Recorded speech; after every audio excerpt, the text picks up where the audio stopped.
Иса Жақиядан көрі көбірек шәкірттер тауып, шомылдыру рәсімден өткізіп жатыр деген хабар парызшылдарға жетті.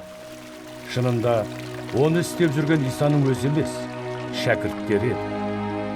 Сондай хабардың парызшылдарға жеткенін білген иеміз Иса, Яхудия аймағынан Галилеяға қайта оралды.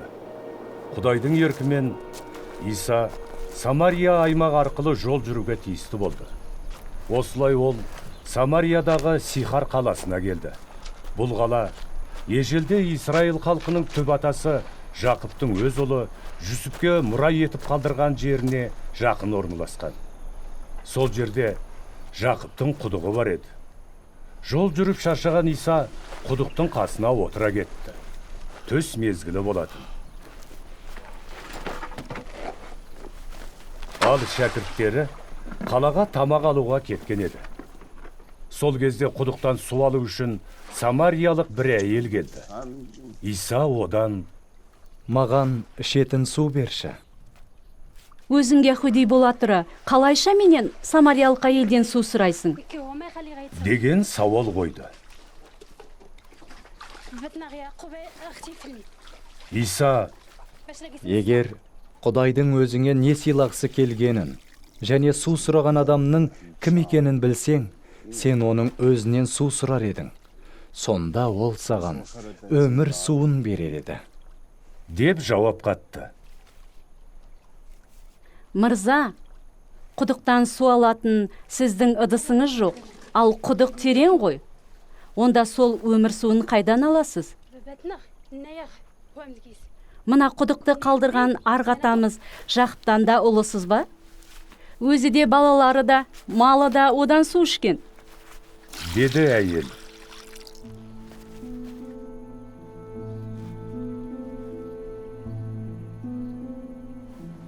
Иса оған былай деді: Мына судан ішкен адам тағы шөлдейді. Ал кімде-кім мен беретін судан ішсе, ол мәңгі бақи шөлдемейтін болады. Мен беретін су, оның ішінде мәңгілік өмір сыйлайтын, бұрқылдап жатқан қайнарға айналады.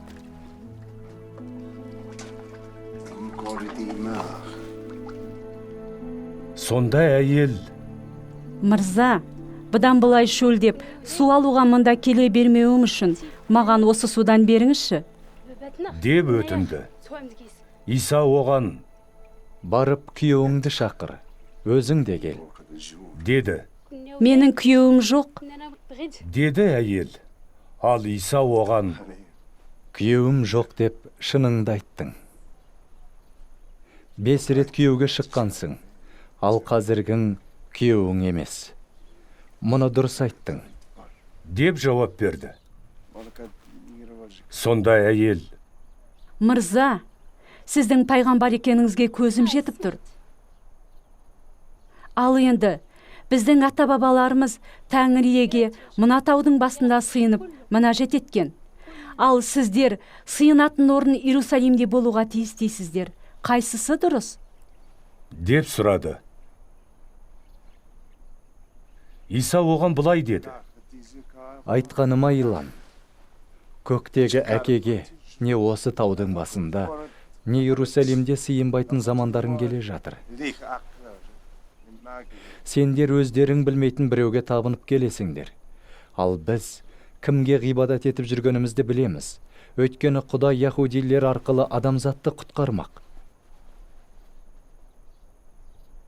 Нағыз сыйынушылардың Құдайдың рухына кенеліп, әкеге шындап мойын сұнып сыйынатын уақыты болады. Ол тіпті жетіп те қалды. Әке өзіне осылай мойын сұнып сыйынушыларды қалайды. Құдайдың өзі рух.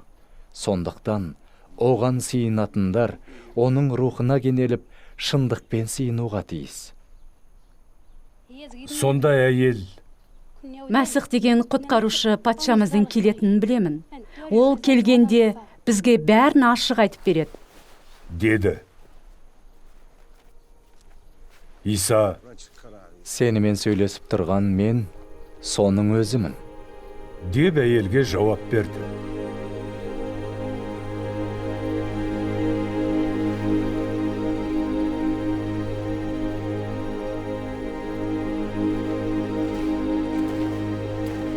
Сол арада шәкірттері қайтып келіп, Исаның бір әйелмен сөйлесіп отырғанына таң қалды.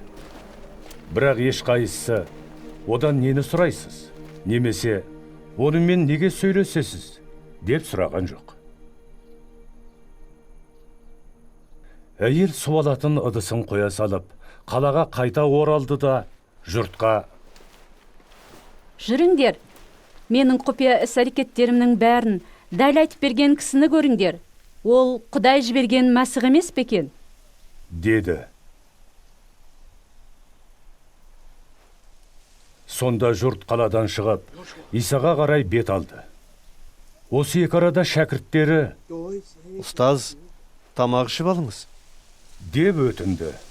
Ал Иса: менің сендер білмейтін тамағым бар. деді. Шәкірттері: Оған біреу тамақ әкеп берген бе? десті. Иса оларға астарлап былай деді: Өзімді жібергеннің еркін іске асырып, оның тапсырғанын толық орындау маған нәр болады.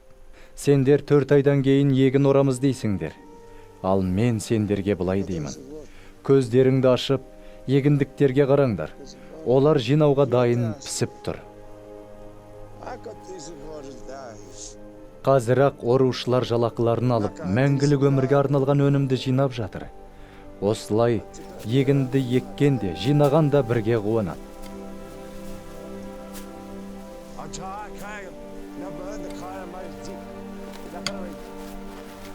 Біреу еккенді біреу орат деген мақал осы жағдайда рас болып тұр. Мен сендерді маған адам әкелу үшін өздерің еңбек етпеген жерге жұмсадым.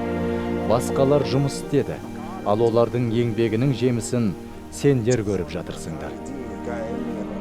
Сол қаладағы самариялықтардың көпшілігі әлгі әйелдің: ол менің құпия іс-әрекеттерімнің бәрін дәл айтып берді деп куәлік еткен сөз арқылы Исаға сене бастаған еді. Сондықтан олар Исаның қасына келгенде оның өздерімен бірге қалуын өтінді. Содан Иса 2 күн осы жерде болды. Оның сөзін естігенде тағы көбірек кісілер Исаға сенді. Олар әйелге: Біз енді тек сенің айтқаның бойынша сеніп қоймай, оның сөзін өзіміз естіп, шынында дүниені құтқарушы осы екеніне көз жеткіздік, деді. 2 күннен кейін Иса сол жерден әрі қарай Галилеяға кетті. Ал оның өзі: Өз елінде пайғамбардың қадірі болмас, деп ашық айтқан еді. Бірақ Иса Галилеяға келгенде галилеялықтар оны жылы қабылдады. Өйткені олар да Иерусалимдегі құтқарылу мейрамына барып, Исаның істеген барлық кереметтерін көрген еді. Осылай Иса үйлену тойында суды шарапқа айналдырған Галилеядағы Қана қаласына тағы да келді. Сол кезде Қапернаумда патшаның бір қызметкері болды. Оның ұлы ауырып жатты. Қызметкер Исаның Яхудея аймағынан Галилеяға келгенін естіп, оған барды да: келіп баламды сауықтырып берсеңіз екен, ол өлім аузында жатыр, деп өтінді. Иса: құдіретімді дәлелдейтін кереметтерімді көрмесеңдер, сендер еш сенбейсіңдер, деді. Ал баланың әкесі оған: мырза, ұлым өлмей тұрғанда келіңізші, деп жалбарынды. Сонда Иса: үйіңе бара бер, балаң аман сау, деді. Қызметкер Исаның айтқан сөзіне сеніп кетіп қалды. Келесі күні жолшыбай оның қызметшілері кездесіп: Балаңыз аман сау, деді. Сонда ол қызметшілерінен баласының жағдайы қай сәтте жақсарғанын сұрады. Олар: кеше түс кезінде сағат 1-де ыстығы қайтты, деді. Сонда әкесі Исаның өзіне балаң аман сау деген кезі дәл сол сәтте болғанын біліп, үй ішімен Исаға сенді.